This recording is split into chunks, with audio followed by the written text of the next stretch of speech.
अस्सलाम वालेकुम। आप सब लोग कैसे हैं? उम्मीद है सब अच्छे होंगे। इस वीडियो में हम कंजंक्शन सीखेंगे। 5 कंजंक्शन है जैसे कि also, even, too, either and as well.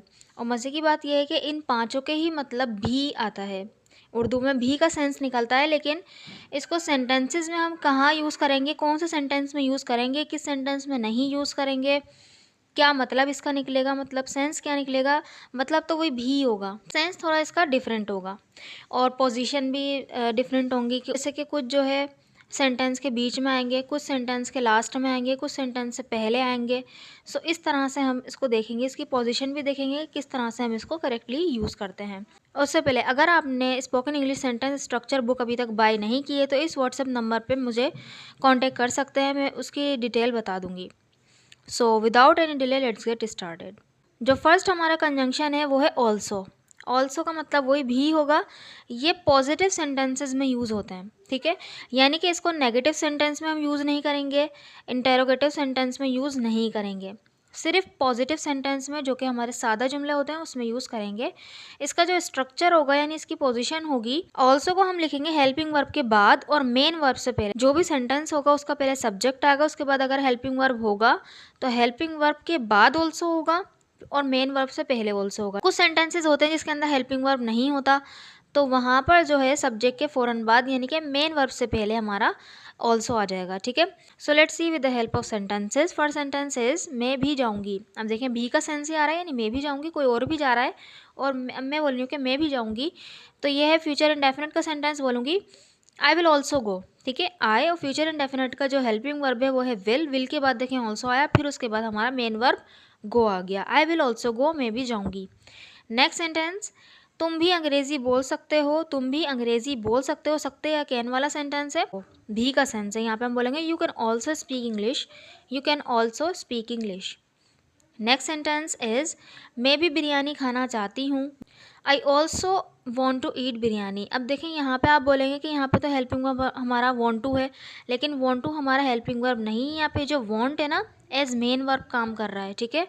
I also want to eat biryani, ठीक है, इसलिए ये वॉन्ट से पहले ऑल्सो आया। ये नहीं बोल सकते कि I want to also eat biryani, वो गलत हो जाएगा, ठीक है। I also want to eat biryani. Next sentence, मुझे भी वहाँ जाना चाहिए। मुझे भी वहाँ जाना चाहिए, चाहिए शुड वाला सेंटेंस से बोलेंगे I should also go there, I should also go there. आपको पता होगा कि जो हमारे मोडाल होते हैं वो भी एज हेल्पिंग वर्ब के तौर पे लिए जाते हैं, ठीक है। तो यहाँ पे शुड के बाद देखें ऑल्सो आया और मेन वर्ब से पहले ऑल्सो आया, ठीक है। I should also go there. Next sentence, तुम्हें भी कुछ खा लेना चाहिए था। तुम्हें भी कुछ खा लेना चाहिए था, चाहिए तो वो आगे शुड वाला आ जाता है सेंटेंस, ठीक है। अब ये है पास्ट का, चाहिए था, तो शुड हैव के बाद वर्ब की थर्ड फॉर्म आएगी, ठीक है। तो देखें सेंटेंस इस तरह से बनेगा, you should have also eaten something, you should have also eaten something, ठीक है। सो आई होप आपको ऑल्सो का यूज़ समझ में आया होगा। तो दिस सेंटेंस फॉर यू। आपको भी उस पर नज़र रखनी चाहिए, आपको भी उस पर नज़र रखनी चाहिए। नज़र रखने के लिए हम कीप एन आई का यूज़ करते हैं, ठीक है। कीप एन आई ऑन, और उस पर तो हिम या हर, अगर लड़की कंसीडर कर रहे हैं तो हर, अगर लड़का तो वहाँ पे हिम आ जाएगा, ठीक है। इस सेंटेंस को बनाकर कमेंट बॉक्स में ज़रूर लिखिए। अभी वीडियो को पॉज कीजिए और लिखिए। नेक्स्ट जो कंजक्शन है उसकी तरफ बढ़ते हैं। देखें वो है इवन। इवन भी का सेंस देता है, ये पॉजिटिव और नेगेटिव दोनों में यूज़ होगा, ठीक है। पॉजिटिव सेंटेंस में भी और नेगेटिव सेंटेंस में भी। यहाँ पे जो है थोड़ी सी सरप्राइज़ की फीलिंग देगा। वहाँ पे तो सिंपल वो था ना कि भाई तुम भी अंग्रेज़ी बोल सकते हो, तुम भी ये कर सकते हो, इस तरह से था, ठीक। मतलब आम तौर पे वो चीज़ नहीं होती, लेकिन अब वो हो रही है तो उस भी के सेंस में यहाँ पर आएगा। सो सेंटेंस के हिसाब से आप ज़्यादा समझ पाएंगे। देखिए स्ट्रक्चर इसका क्या होगा, इसकी पोजीशन होगी इवन सबसे पहले आ जाएगा, फिर उसके बाद सेंटेंस आएगा, ठीक है। इवन सबसे पहले आ जाएगा, फिर उसके बाद सेंटेंस आ जाएगा। और इवन का यूज़ हम सेंटेंस के बीच में भी कर सकते हैं। जैसे कि एक सेंटेंस है, तुम भी इंग्लिश बोल सकते हो। यहाँ पे तुम भी यानी कि तुम भी इंग्लिश बोल सकते हो, ये लोग बोल रहे हैं तुम भी इंग्लिश बोल सकते हो, ठीक है। तो यहाँ पे हम इवन जो है सब्जेक्ट से पहले यानी सेंटेंस से शुरू में लगा देंगे। और अगर हम बोल रहे हैं कि तुम इंग्लिश भी बोल सकते हो, यानी कि आप कोई और ज़बान भी बोलते हो और इंग्लिश भी बोल सकते हो, फिर हम जो है इंग्लिश से पहले लगाएंगे, ठीक है। यानी जिस पे जोर देना होगा उससे पहले हम इवन का यूज़ कर लेंगे। सो फर्स्ट सेंटेंस इज उसके पास भी डायरी है। उसके पास भी डायरी है। आप थोड़ा सा सरप्राइज होकर बोलें कि उसके पास भी डायरी है, तो यहाँ पे यानी उस शख्स पर ज़्यादा जोर है, तो हमने इवन पहले लगाया। यहाँ पे हम बोलेंगे even he has a diary, even he has a diary. ठीक, नेक्स्ट सेंटेंस इज उसके पास डायरी भी है। ठीक है, अब देखें यहाँ पे सेंस क्या है, उसके पास डायरी भी है यानी और भी चीज़ें हैं, उसके पास डायरी भी है। तो इस सेंस में हम बोलेंगे he even has a diary, he even has a diary. ठीक है, क्योंकि हमने उसके पास होने का जिक्र करा कि उसके पास डायरी भी है, he even has a diary. So next sentence is आपने भी इसे अभी तक नहीं खरीदा है, आपने भी इसे अभी तक नहीं खरीदा है। खरीदा है यानी कि आप यहाँ पर जो है आप पर जोर है कि आपने भी नहीं खरीदा है, तो यहाँ पे इवन पहले आएगा, बोलेंगे even you haven't bought it yet, even you haven't bought it yet. Next sentence आपने इसे अभी तक खरीदा भी नहीं है। ठीक है, आपने इसे अभी तक खरीदा भी नहीं है, यानी कि खरीदने पे जोर है यहाँ पर कि अभी तक खरीदा भी नहीं है, तो यहाँ पे हम बोलेंगे you haven't even bought it yet, you haven't even bought it yet. ठीक, नेक्स्ट सेंटेंस इज मैंने भी इसे नहीं देखा, मैंने भी उसे नहीं देखा, यानी कि और लोगों में मैं भी शुमार हूँ कि मैंने भी उसे नहीं देखा, तो यहाँ पे इवन पहले आएगा यानी सब्जेक्ट पे जोर है, even I didn't see him, even I didn't see him. So I hope आपको इवन का यूज़ समझ में आया होगा। So these sentences are for you. मैंने उसे देखा भी नहीं, मैंने उसे देखा भी नहीं, और हमने भी इसी दुकान से ये ख़रीदा है, हमने भी इसी दुकान से ख़रीदा है। तो देखें पहले में जो है देखा पे ज़्यादा जोर है और यहाँ पे हम पर है। ठीक है, सो इन सेंटेंसेस को बनाकर कमेंट बॉक्स में ज़रूर लिखिए। अभी वीडियो को पॉज कीजिए, लिखिए। हम नेक्स्ट कंजंक्शन की तरफ बढ़ते हैं। जो नेक्स्ट है वो है टू और एज वेल, क्योंकि इसकी पोजीशन भी सेम है और इसके जो है मतलब भी सेम ही है, भी का सेंस देंगे। ठीक है, और ये है पॉजिटिव सेंटेंसेज में आता है। ठीक है, ठीक है, ऑल्सो हमारा पॉजिटिव सेंटेंस में आता था, नेगेटिव और इंटेरोगेटिव में नहीं आता। और जो इवन है वो हमारा पॉजिटिव और नेगेटिव सेंटेंसेस में आएगा, इंटेरोगेटिव में नहीं आएगा। और ये सिर्फ और सिर्फ पॉजिटिव में आएगा ऑल्सो की तरह। ठीक है, टू और एज वेल। अब देखें इसकी पोजीशन क्या होगी, वही भी के लिए होगा। इसकी पोजीशन क्या होगी, सेंटेंस के बाद आएगा, यानी लास्ट में हम लगाएंगे एज वेल और टू। ठीक है, पहले नहीं लगा सकते, सेंटेंस और फिर उसके बाद आएगा एज वेल और टू। सो सेंटेंस इज वो अंग्रेज़ी भी बोल सकता है, वो अंग्रेज़ी भी बोल सकता है। अच्छा, यहाँ पर जो है ना भी का सेंस इस तरह का होगा जैसे कि वो और कोई और ज़बान भी बोलता है और ये अंग्रेज़ी भी बोलता है। जैसे कि किसी को एक से ज़्यादा ज़बानें आती हैं, उर्दू भी, पंजाबी भी, फिर वो बोलते हैं कि भाई वो अंग्रेज़ी भी बोल सकता है, तो वहाँ पे हम एज वेल और टू का लगाएंगे, यानी उस बाकी चीज़ों से भी कंपैरिजन कर रहे हैं कि ये भी कर सकता है, वो भी कर सकता है। ठीक है, इस तरह का सेंस होगा। वो अंग्रेज़ी भी बोल सकता है तो बोलेंगे he can speak English as well, या he can speak English too. ठीक है, दोनों हम सेंस यूज़ कर सकते हैं। नेक्स्ट सेंटेंस है हम ये घर भी ख़रीद लेंगे, हम ये घर भी ख़रीद लेंगे, यानी हमारे पास और भी घर हैं और ये घर भी ख़रीद लेंगे, तो यहाँ पे हम एज वेल का यूज़ करेंगे। ठीक है, ऐसे अगर हमारा सिंपल सेंस होता तो हम वहाँ पे ऑल्सो का यूज़ कर लेते। ठीक है, तो हम इस तरह से बोल देते कि we will also buy this house. ठीक है, लेकिन हमारा सेंस है हमारे पास और भी घर हैं और भी घर ख़रीदना चाहते हैं, तो हम एज वेल या टू का यूज़ करेंगे, बोलेंगे we will purchase this house as well, ये टू। ठीक है, बाय भी बोल सकते हैं और परचेज़ का यूज़ भी कर सकते हैं ख़रीदने के लिए। We will purchase this house as well, या we will purchase this house to.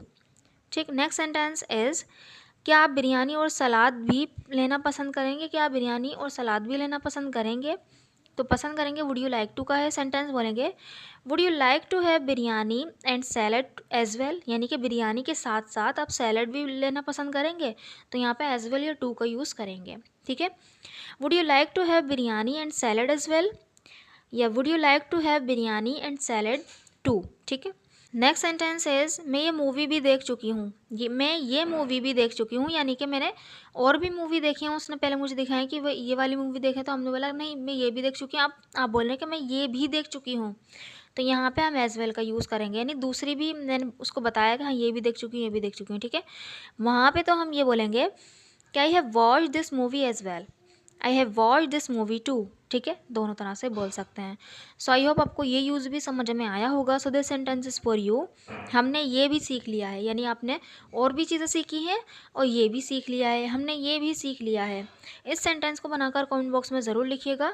अभी वीडियो को पॉज कीजिए और लिखिए। हम नेक्स्ट कंजंक्शन यानी आइदर की तरफ बढ़ते हैं, जो कि लास्ट है इसका। आइदर को हम जो है नेगेटिव सेंटेंसेज में और क्वेश्चन जो इंटेरोगेटिव सेंटेंस है उसमें यूज़ कर सकते हैं, ठीक है।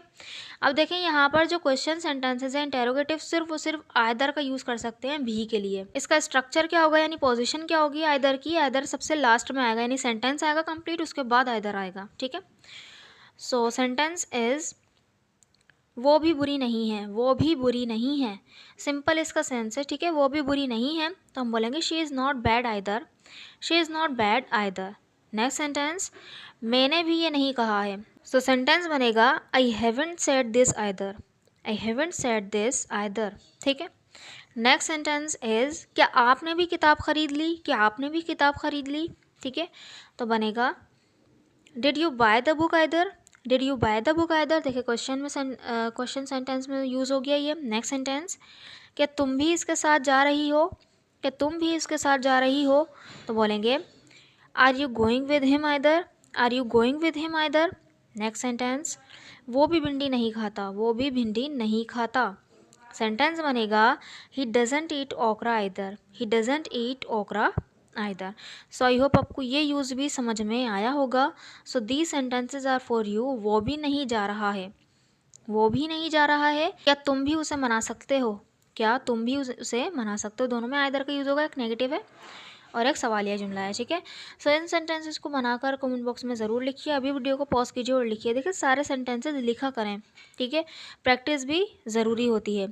अब इसके कंक्लूजन की तरफ आते हैं। देखिए कंक्लूजन क्या है, सबसे पहले हम पॉजिटिव सेंटेंस लेते हैं। पॉजिटिव सेंटेंस है तुम भी अच्छे इंसान हो, तुम भी अच्छे इंसान हो। देखें इसको पहले हम नॉर्मल सेंस में बोलेंगे तो बोलेंगे you are also a good person. Generally हम बोल रहे हैं कि you are also a good person, तुम भी अच्छे इंसान हो। अब इसको हम इवन के साथ भी बोल सकते हैं कि even you are a good person, यानी तुम भी एक अच्छे इंसान हो, यानी तुम जैसा बंदा भी एक अच्छा इंसान है। तो इस तरह का इसमें सेंस है सरप्राइज़ वाला कि even you are a good person. अगर हम इस तरह से बोलते हैं कि you are even a good person, ठीक है, तुम अच्छे इंसान भी हो, इस तरह का सेंस होता है वो। अब देखें अगर हम इसको बोलें उसके साथ एज वेल के साथ तो बोलेंगे you are a good person as well, you are a good person as well, यानी कि आपके अंदर और भी क्वालिटीज़ हैं और ये भी है कि आप अच्छे इंसान भी हो। You are a good person as well, ठीक है। ये टू से बनेगा you are a good person too, you are a good person too as well वाला सेम इसका सेंस है, ठीक है। तो देखें ऑल्सो यूज़ कर सकते हैं, इवन यूज़ कर सकते हैं, एज वेल और टू यूज़ कर सकते हैं, चारों इसमें यूज़ हो सकते हैं। भाई इसमें आइदर यूज़ नहीं हो सकता पॉजिटिव जुमले में, ठीक है। अब देखें हम एक नेगेटिव जुमला लेते हैं। नेगेटिव जुमला है हमारा तुम भी अच्छे इंसान नहीं हो, तुम भी अच्छे इंसान नहीं हो। तो हम बोलेंगे even you are not a good person. अब नेगेटिव के लिए हमने इवन का यूज़ किया, ऑल्सो नहीं यूज़ किया, ऑल्सो नहीं यूज़ होता, ठीक है। Even you are not a good person, even you are not a good person, you are not a good person either, you are not a good person either. सिर्फ negative में दो का use होता है, even का और either का, ठीक है। एज वेल का भी यूज़ नहीं होता, ऑल्सो का भी यूज़ नहीं होता और टू का भी यूज़ नहीं होता, ठीक है। अब देखें इसका एक सवालिया जुमला लेते हैं। सवालिया में जुमले में तो सिर्फ आइदर का यूज़ होता है। तो बोले क्या तुम भी अच्छे इंसान हो, क्या तुम भी अच्छे इंसान हो। ये एक हमारा इंटेरोगेटिव सेंटेंस है तो बनेगा are you a good person either, are you a good person either, ठीक है। सो इस तरह से हम सेंटेंसेस को बनाएंगे। अब तीन सेंटेंसेस आपके लिए, एक पॉजिटिव है, एक नेगेटिव है, एक इंटेरोगेटिव है। इन सेंटेंसेस को आप बनाइए। वो भी एक आस्तीन का सांप है, आस्तीन के सांप को हम बोलते हैं बैक स्टैबर। इसके ऊपर मैंने एक तफसील वीडियो भी बनाई हुई है, ये देखें, ठीक है। तो उसका लिंक जो है आपको कमेंट बॉक्स में मिल जाएगा, आप वहाँ से देख लीजिएगा। वो भी एक आस्तीन का सांप है, आस्तीन का सांप को बोलेंगे बैक स्टैबर। तुम भी ये नहीं कर सकते, तुम भी ये नहीं कर सकते, क्या मैं भी वहाँ जाऊँगा, क्या मैं भी वहाँ जाऊँगा। सो इन सेंटेंसेस को बनाकर कमेंट बॉक्स में ज़रूर लिखिएगा ताकि मुझे पता चले कि आपको वीडियो समझ में आई कि नहीं आई। अगर वीडियो अच्छी लगी है तो चैनल को ज़रूर सब्सक्राइब भी कर दीजिएगा, वीडियो को लाइक भी कर दीजिएगा। Thank you so much.